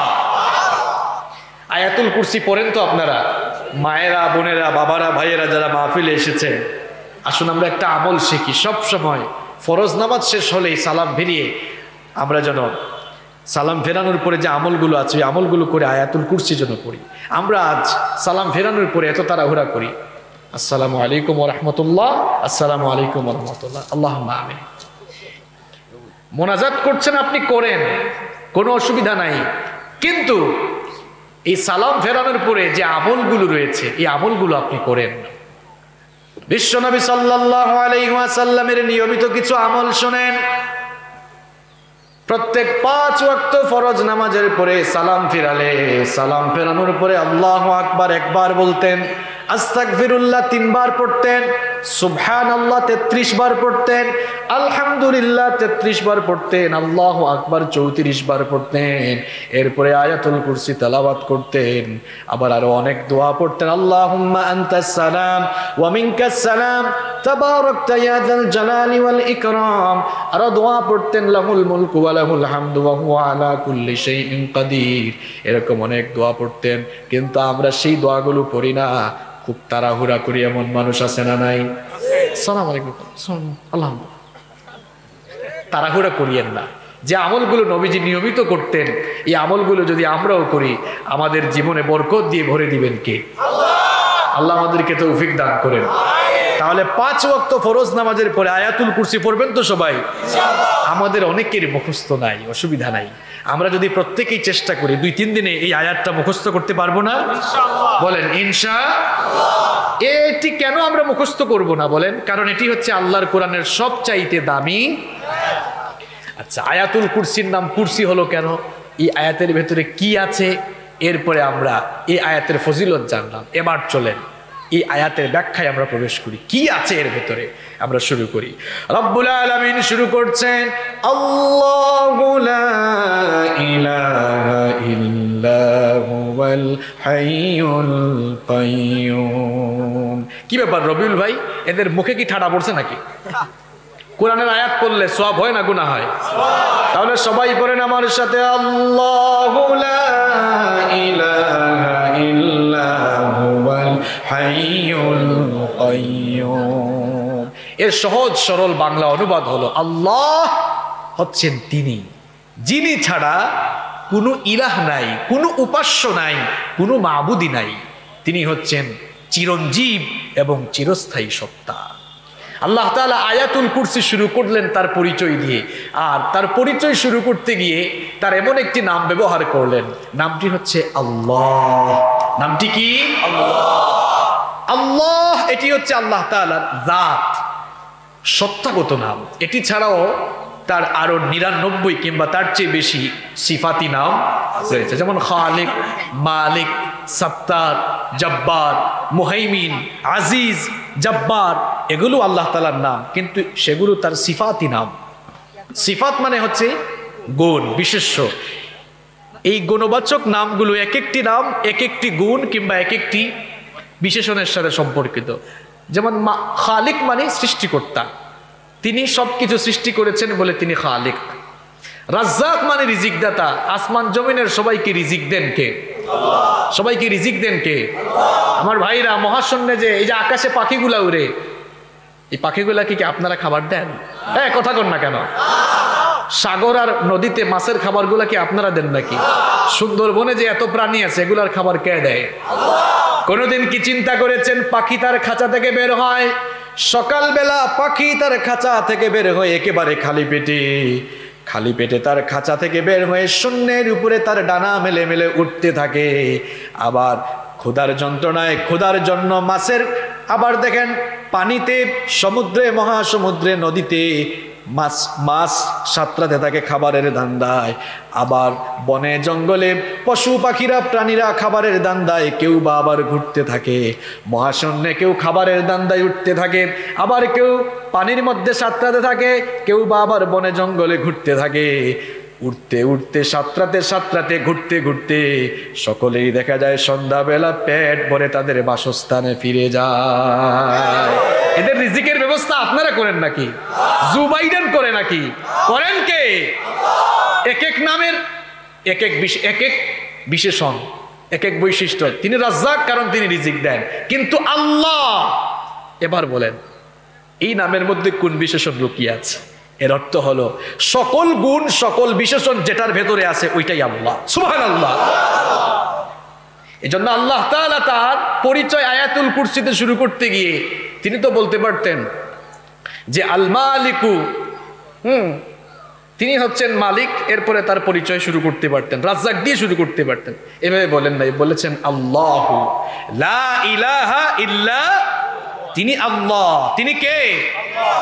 তার পরিচয় হলো তিনি সব কিছুকে সৃষ্টি করেছেন। তিনি আছেন না নাই? অনেকে তার অস্তিত্ব স্বীকার করতে চায় না। অনেকে বলে দেয়ার ইজ নো গড, স্রষ্টা বলতে কেউ নেই। যদি বলেন নাউজুবিল্লাহ পরে বলেন, বুঝেন আগে। তাদেরকে যদি বলেন আচ্ছা স্রষ্টা বলতে যে কেউ নেই, এই কথা তোমরা কেন বলো? তারা বলে যদি থাকতো তাহলে তো দেখা যাইতো। আনসিন ইজ নাথিং, যা দেখা যায় না তা বিশ্বাস করা। আমি প্রায় সময় একটি কথা বলি, যেমন কুকুর তেমন মুগুর দরকার। এরকম কোন লোক যদি পান, আপনারা বলবেন তোর বাপ যে তোকে জন্ম দিয়েছে এটা তুই দেখেছিস? হ্যাঁ দেখছে? নিশ্চিত বলবে না। তাহলে বিশ্বাস করো কেন? না দেখে যদি বিশ্বজগতের স্রষ্টাকে বিশ্বাস করা না যায়, তোমার বাপ তোমাকে জন্ম দিয়েছে এটাও তুমি বিশ্বাস করো না, আমরাও ভাববো তোমার জন্মে দোষ আছে। করোনা ভাইরাস দেখছেন আপনারা? হ্যাঁ, অক্সিজেন দেখেছেন, বাতাস দেখেছেন, বিশ্বাস করেন কিনা? করোনা বিশ্বাস করে, কিন্তু নাস্তিকের ঘরের নাস্তিক করোনা যিনি পাঠাইছে তারে বিশ্বাস করে না। কপাল পোড়া। আল্লাহ তাআলাকে চিনার জন্য এত শিক্ষিত হওয়া লাগে না। একবার এক গ্রাম্য অশিক্ষিত লোক, যেই লোকটা জীবনে কোনোদিন স্কুল, কলেজ, মাদ্রাসা কিংবা বিশ্ববিদ্যালয়ের বারান্দায় যায় নাই, কোনোদিন সে জ্ঞান বিজ্ঞান কারো কাছ থেকে শিখার সুযোগ পায় নাই, এইরকম অশিক্ষিত একজন লোককে জিজ্ঞেস করা হলো, মহাবিশ্বের স্রষ্টা যিনি আল্লাহ তাআলা, তিনি যে আছেন, তার অস্তিত্ব যে আছে, তার অস্তিত্বের প্রমাণ স্বরূপ তুমি কি কোনো কথা বলতে পারো নাকি? তুমি কি কোনো দৃষ্টান্ত দিতে পারবা নাকি? লোকটা তখন বলল, আমরা যখন রাস্তা দিয়ে হাঁটি, কোনো রাস্তায় উটের চিহ্ন দেখলে আমরা বুঝি, উটের পায়ের চিহ্ন দেখলে আমরা বুঝি, কিংবা উটের পায়খানা দেখলে বুঝতে পারি এই রাস্তা দিয়ে কোনো উট হেঁটে গিয়েছে। মানুষের পায়ের পদচিহ্ন দেখলে বোঝা যায় এই রাস্তা দিয়ে কোনো মানুষ বিচরণ করেছে। ছাগলের পায়খানা দেখলে বোঝা যায় এই রাস্তা দিয়ে কোনো ছাগল হেঁটে গিয়েছে। এগুলো দেখে যদি এসব বোঝা যায়, তাহলে মাথার উপরে, শূন্যের উপরে ঝুলানো আসমান, পায়ের তলায় বিস্তৃত জমিন, চোখের সামনে দৃশ্যমান বৃক্ষরাজি, উদ্ভিদকুল, গাছপালা, তরুলতা, সমুদ্র, মহাসমুদ্র, এত কিছু দেখে কেন বোঝা যাবে না এর পেছনেও একজন কারিগর আছে? তিনি কে? আল ইমামুল আযম আবু হানিফা রাহমাতুল্লাহি আলাইহি। ইমাম আবু হানিফাকে কি আপনাদের মসজিদের ইমাম সাহেবের মতো ইমাম মনে করেন নাকি? আল্লাহু আকবার! কত বড় ইমাম! আল ফিকহুল আকবরের মতো গ্রন্থ রচনা করেছেন। আল্লাহু আকবার! ইমাম আজমের সাথে একবার এক নাস্তিক লোক, এর তর্ক হচ্ছে। ইমাম সাহেব বলছেন আল্লাহ বলতে একজন আছেন, আর নাস্তিক কয় আল্লাহ বলতে কেউ, দুইজন দুই দিকে। হেতে কয় নাই, ইমাম সাহেব বলেন। ইমাম সাহেব বললেন ঠিক আছে, তোমার সাথে আজ তর্ক বিতর্ক করবো না, আগামীকাল জোহরের পরে অমুক জায়গায় তুমি আসবা, আমিও আসবো, তোমার সাথে সেখানে আমার ডিবেট হবে, ওপেন ডিবেট হবে। দেখা গেল পরের দিন জোহরের পরে ঠিক সময়ই নাস্তিক পৌঁছালো, উৎসুক জনতাও হাজির। দেখি আজ ইমাম সাহেব আর নাস্তিকের মধ্যে কি অবস্থা হয়। দেখেন না এখন মাঝে মাঝে যখন টক শোতে দুই পক্ষের লোক আহ্বান করা হয়, মানুষও খুব আগ্রহ নিয়ে বসে থাকে, থাকে না? তো এইরকম মানুষও গিয়ে হাজির, নাস্তিকও হাজির, কিন্তু ইমাম সাহেবের কোনো খোঁজখবর। আসর চলে গেল, ইমাম সাহেব আসেন না। মাগরিবের ঠিক আগ মুহূর্তে ইমাম সাহেব আসলেন। নাস্তিক বললেন, যেই লোকটার সময়ের প্রতি কোনো সচেতনতা নেই, সময় জ্ঞান যার নেই, এরকম লোকের সাথে আমি ডিবেট করতে চাই না, সুতরাং আমি গেলাম, ওই লোকটার সাথে তর্ক করব না। ইমাম সাহেব বললেন, তুমি চলে যাচ্ছ ঠিক আছে, কিন্তু আগে শুনে যাও কেন আমি দেরি করে এসেছি, আমার অজর শোনো, এরপরে যদি তোমার ভালো লাগে তুমি চলে যেও। নাস্তিক বলল, তাহলে কেন আপনি কেন লেট করলেন? ইমাম সাহেব বললেন যে আমি যে রাস্তা দিয়ে আসতেছিলাম, মাঝপথে একটা নদী পড়ে গিয়েছিল। নদীতে কোনো নৌকা ছিল না, কোনো মাঝি ছিল না। তা আমি কি আর করব, দাঁড়িয়ে থাকতে থাকতে ক্লান্ত হয়ে গেলাম। ক্লান্ত হয়ে যাওয়ার পর একটা গাছের ছায়ার নিচে বসে বসে বিশ্রাম নিচ্ছিলাম। হঠাৎ করে গাছ থেকে একটা ফলের বিচি পড়লো। বিচি থেকে অকস্মাৎ গাছও হয়ে গেল।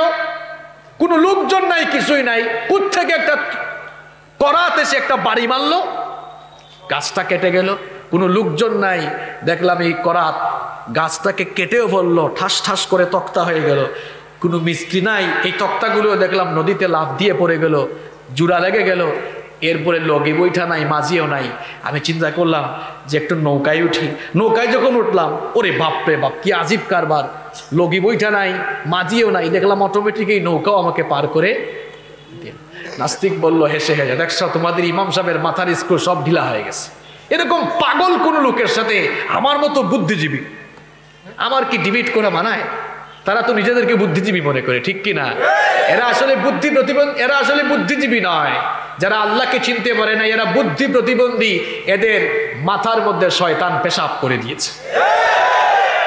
যেন সব চিনতে পারলেও এরা আল্লাহকে চিনতে পারে। ইমাম সাহেব বললেন, আচ্ছা তুমি যে আমাকে পাগল বললা এত মানুষের সামনে, কেন পাগল বলছো? এবার নাস্তিক বলল, আচ্ছা হঠাৎ করে কি ফলের বিচি পড়ে গাছ হইতে পারে? ইমাম সাহেব বললেন, না। দেখেন কিরকম তার জবাব দেওয়া হচ্ছে। আপনি বলেন হঠাৎ করে কি সেকেন্ডের ভিতরে মুহূর্তে গাছ হয়ে যায়? কয় না, কোথার থেকে করাতে সে গাছ কেটে ফেলবে, মাঝি ছাড়া মিষ্টি ছাড়া নৌকা হয়ে যাবে, আর লগি বইটা মাঝি ছাড়া নৌকা কি পাস হয়ে যাবে? কয় না। তাহলে বললেন কেন? ইমাম সাহেব তখন বললেন, এই জন্য জবাব দিয়েছে তোমাকে আটকানোর জন্য।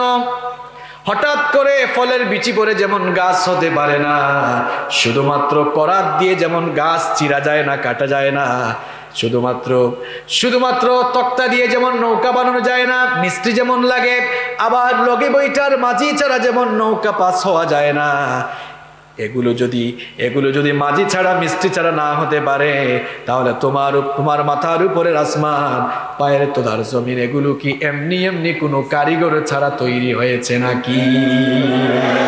নাস্তিক মাথা নত করে দিল। মাথা নত করে দিয়ে তখন বলল, আর ডিবেট করা লাগবে না, বুঝে ফেলেছি, কালেমা পড়ে ওখানেই মুসলমান হয়েছে। সুবহানাল্লাহ। আমার ভাইয়েরা, আল্লাহ তাআলা তার নিজের পরিচয় দিচ্ছেন। তিনি হচ্ছেন এমন এক সত্তা, লা ইলাহা ইল্লাহু, তিনি ছাড়া আর কোনো ইলাহা নাই। শান্তি পেলাম না রে ভাই? শুরু থেকে এইদিকে আওয়াজ, এদিকে ঠেলাঠেলি, গুতাগুতি। আওয়াজ এখন শোনা যায়? আচ্ছা ঠিক আছে, কষ্ট হচ্ছে আপনাদের? আচ্ছা দেখেন, আল্লাহ তাআলা তার পরিচয় দিচ্ছেন, তিনি এমন এক সত্তা, তিনি ছাড়া কোনো ইলাহ নেই, তিনি একমাত্র উপাস্য, তিনি একক, সৃষ্টিতেও একক, ইবাদত পাওয়ার ক্ষেত্রেও একক, ক্ষমতার ক্ষেত্রে, রাজত্বের ক্ষেত্রেও তিনি, তার সাথে কোনো শরীক নাই, কেউ তার সমকক্ষ হতে পারে। যদি তার সাথে আরো কয়েকজন খোদা থাকতো তাহলে ঝামেলা সৃষ্টি হইতো, গন্ডগোল সৃষ্টি হইতো। আচ্ছা আপনারা বলেন তো, যেই ঘরে কর্তা ব্যক্তি একজনের জায়গায় কয়েকজন থাকে, এই জোরে মারামারি কম না বেশি? এক একজন এক এক সিদ্ধান্ত দিবে। একটা দেশের প্রাইম মিনিস্টার একজন হয় না দুইজন হয়? প্রাইম মিনিস্টার একজন হয়।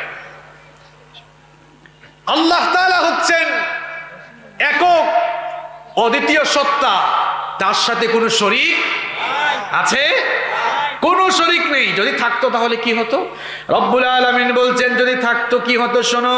কোরআনে কারীমের 21 নম্বর সূরা, সূরাতুল আম্বিয়া এর 22 নম্বর আয়াতে রব্বুল আলামিন বললেন, লাউ কানা ফীহিমা আলিহাতুন ইল্লাল্লাহ فسدتا فسبحان الله رب العرش عما يصفون।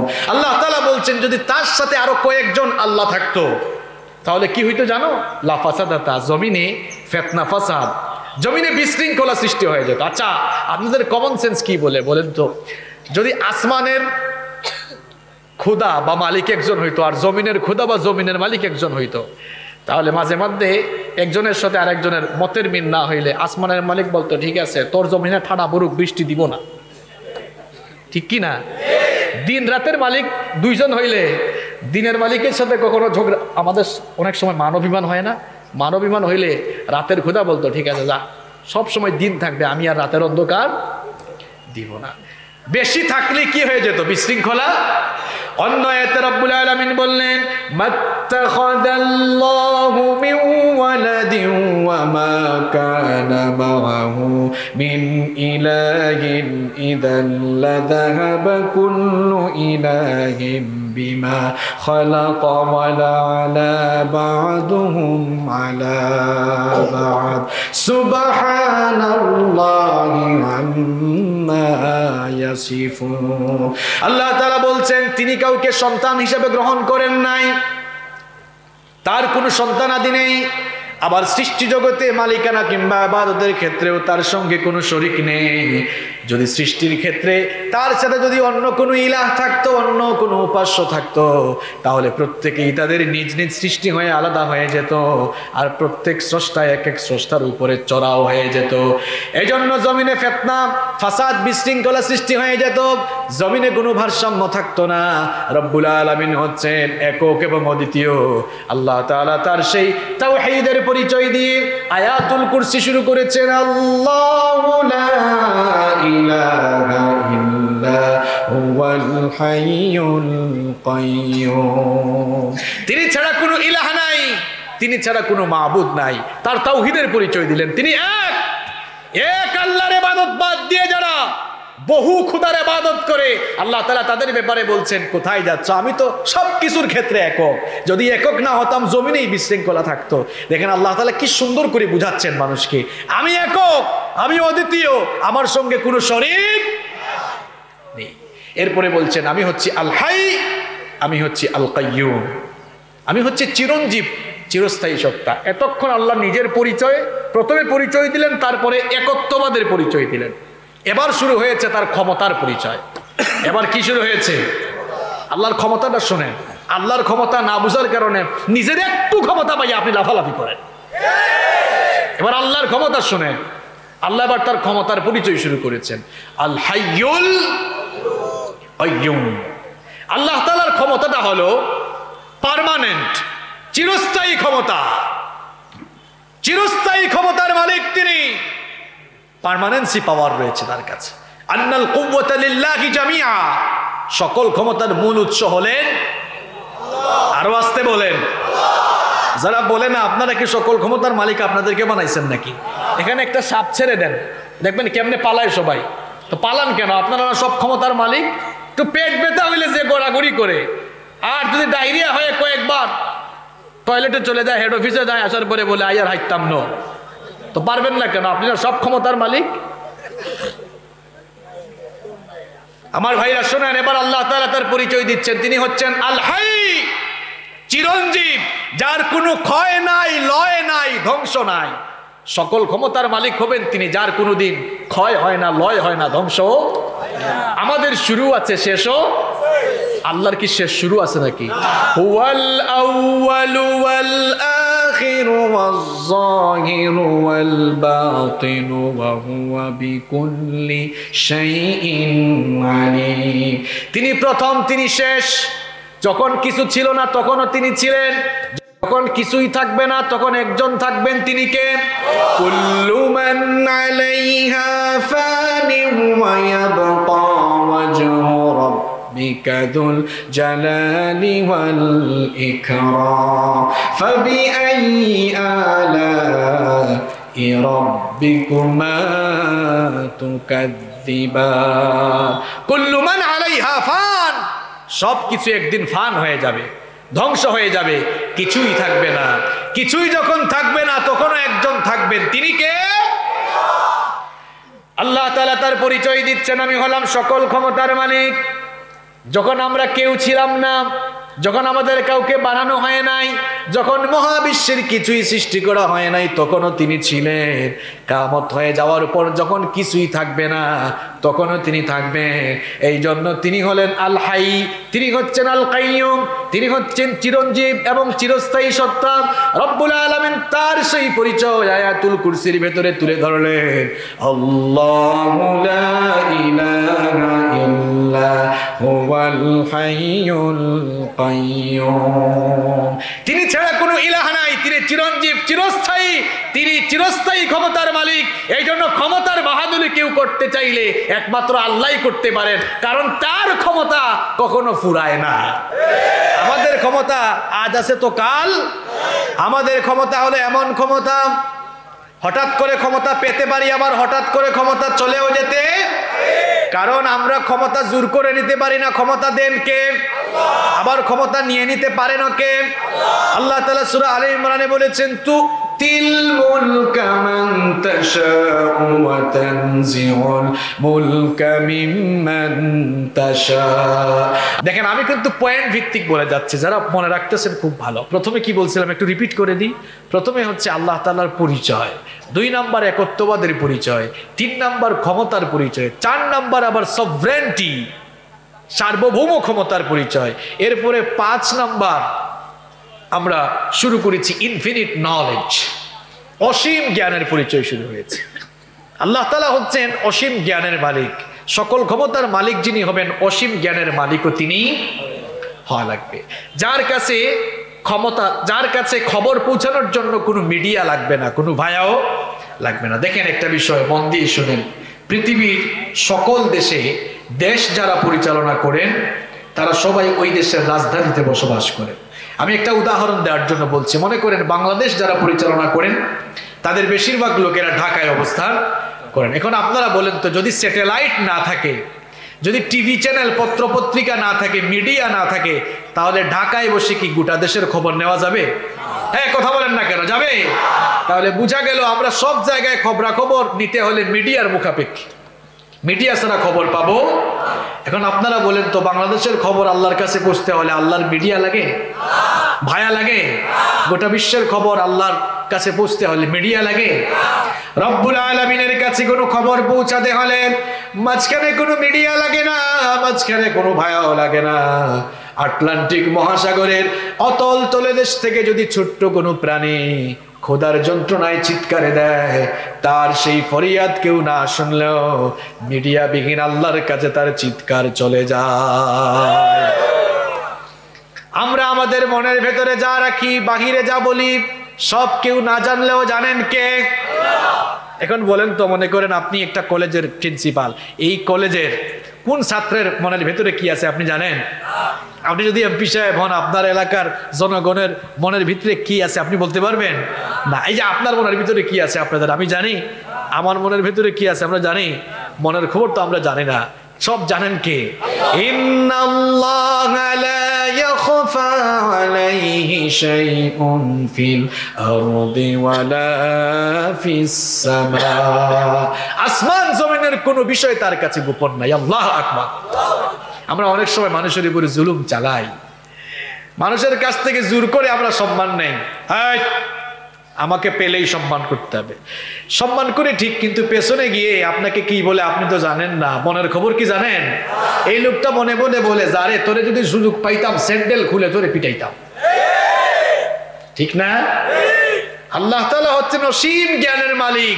তিনি ভেতরেরটাও জানেন, বাহিরেরটাও। সব কিছু সম্পর্কে তার অসীম জ্ঞান রয়েছে। ওয়া ইনদাহু মাফাতিহুল গায়বি লা ইয়ালামুহা ইল্লা হু ওয়া ইয়ালামু মা ফিল বাররি ওয়াল বাহরি ওয়া মা তাসকুতু মিন ওয়ারাকাতিন ইল্লা ইয়ালামুহা। আল্লাহ তাআলা বলছেন, অদৃশ্যের চাবিকাঠি আমার হাতের মুঠায়, অদৃশ্যের খবর আমি ছাড়া আর কেউ জানে না। এমনকি এই দুনিয়ার স্থলভাগ আর জলভাগে যা কিছু হয় সব কিছু সম্পর্কে আমার কাছে খবর রয়েছে। এমনকি এই দুনিয়ার কোনো দেশের কোনো প্রান্ত থেকে কোনো গাছের কোনো একটি পাতা যদি ছিঁড়ে যায়, কোন দেশের কোন প্রান্তের কোন গাছের কোন পাতা ছিঁড়েছে তার খবরও আমার আল্লাহর কাছে রয়েছে। এই জন্য রব্বুল আলামিন বললেন, ইয়ালামু মা বাইনা আইদিহিম ওয়া মা খালফাহুম ওয়া লা ইউহিতুনা বিশাইইম মিন ইলমিহি ইল্লা বিমা শা। সামনে পেছনে যা হয়, এক কথায় গোটা বিশ্ব জগতে যা হয় সব জানেন কে? তিনি যাকে চান সেই লোকটাই কেবল তার দেয়া দয়ার, আল্লাহর দেওয়া দয়ার ভিত্তিতে ঠিক ততটুকুই জানতে পারেন তিনি যতটা জানাতে চান। এরপরে আল্লাহ তাআলা বলছেন, ওয়াসিআ কুরসিয়ুহুস সামাওয়াতি ওয়াল আরদ। কষ্ট হচ্ছে আপনাদের? কিন্তু 5 মিনিটে শেষ হবে, একেবারে শেষ জায়গায় আসছি।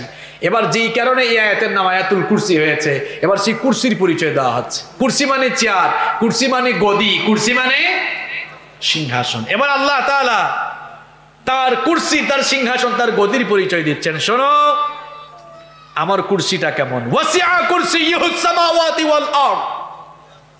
আসমান সমূহ আর জমিনকে আমার এই চেয়ার, আমার এই ক্ষমতার চেয়ার পরিব্যাপ্ত করে আছে। আল্লাহু আকবার। আমার ক্ষমতা শুধু আসমানে চলে না, আমার ক্ষমতা জমিনে চলে, আসমানে চলে, মহাবিশ্বের সব জায়গায় যার ক্ষমতা চলে তিনি কে? সামান্য ক্ষমতা পায় তো আমরা যা করি। আর আল্লাহ তাআলা হচ্ছেন বিশ্বজাহানের একচ্ছত্র মালিক। আপনার চেয়ারটা কিন্তু বেশি বড় না, 2-3 ফুট কিংবা বেশি লম্বা করলেও 4-5 ফুট, কিন্তু আল্লাহর চেয়ারটা কত বড় জানেন নাকি? আল্লাহর নবী বলেছেন, কেউ যদি তার হাতের আংটিটা খুলে সাহারা মরুভূমিতে রেখে দেয়। সাহারা মরুভূমি নাম শুনছেন আপনারা? আয়তন কত বলতে পারবেন? 90 লক্ষ বর্গ কিলোমিটার। আল্লাহু আকবার। আচ্ছা বলেন তো, এই 90 লক্ষ বর্গ কিলোমিটার সাহারা মরুভূমিতে আমি যদি আমার হাতের আংটিটা খুলে রেখে দিই, এটা দেখা যাবে? হ্যাঁ, কথা বলেন, দেখা যাবে? আল্লাহর নবী খুব সুন্দর এক্সাম্পল দেন। সাহারা মরুভূমিতে কেউ যদি হাতের আংটি খুলে রেখে দেয়, ওই আংটিটা যেমন সাহারা মরুভূমির তুলনায় অতি নগণ্য, আল্লাহ তাআলার কুরসির কাছে আসমান জমিনের সব কিছু সেই রকম অতি নগণ্য। সুবহানাল্লাহ। সেই কুরসির মালিক কে? সকল ক্ষমতার মালিক কে? তার এই চেয়ারের ক্ষমতা সব জায়গায় একেবারে পরিব্যাপ্ত হয়ে আছে। ওয়ালা ইয়াউদুহু হিফযুহুমা ওয়া হুয়াল আলিয়্যুল আযীম। এরপরে আল্লাহ তাআলা বলছেন, আসমান জমিনের পরিচালন ব্যবস্থা তাকে কখনো ক্লান্ত বা অবসাদগ্রস্ত করতে পারে। দেখেন, আমি 1.5 ঘন্টা ধরে বক্তব্য রাখছি, আমিও এখন ক্লান্ত হয়ে গেছি। যদিও একটু আগে বলছিলাম আমি চেয়ারে, আমি গিয়ারে থাকলেও কি হবে, এখন আমি ক্লান্ত। কিন্তু আপনাদের কাছে আমার প্রশ্ন হলো, এই হাজার হাজার বছর ধরে গোটা বিশ্বকে যিনি পরিচালনা করছেন তিনি কে? তিনি ক্লান্ত হয়ে গেছেন? আমরা 5 বছর 10 বছর ক্ষমতা চালাই, 40-50 বছর ক্ষমতা চালানোর পর আমরা বুড়া হই। বুড়া হওয়ার পরে অনেকে কি করে? রিটায়ারমেন্টে চলে যায়। রাজনীতি থেকে মানুষ অবসর নেয়, স্কুল কলেজ থেকে ব্যবসা থেকে মানুষ অবসর নেয়। আল্লাহ তাআলা ক্ষমতা চালাইতে চালাইতে এখন কি আল্লাহ অবসরে চলে গিয়েছেন? নাউযু বিল্লাহি মিন যালিক। তিনি কখনো অবসাদগ্রস্ত, ক্লান্ত হন?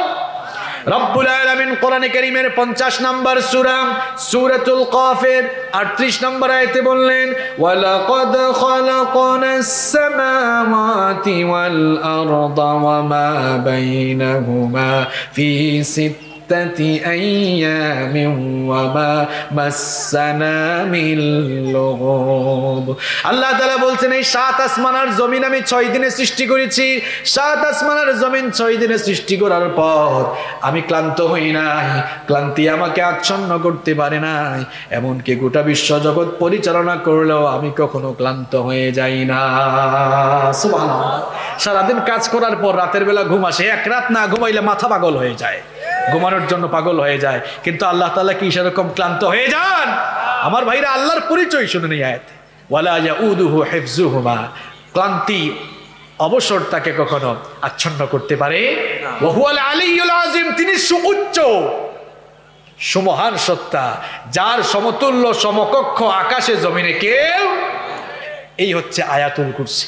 আয়াতুল কুরসির ভেতরে টোটাল 10টা অংশ আছে। কয়টা অংশ? এই 10টা অংশকে আমি পয়েন্ট ভিত্তিক আকারে আপনাদের সামনে তুলে ধরেছি।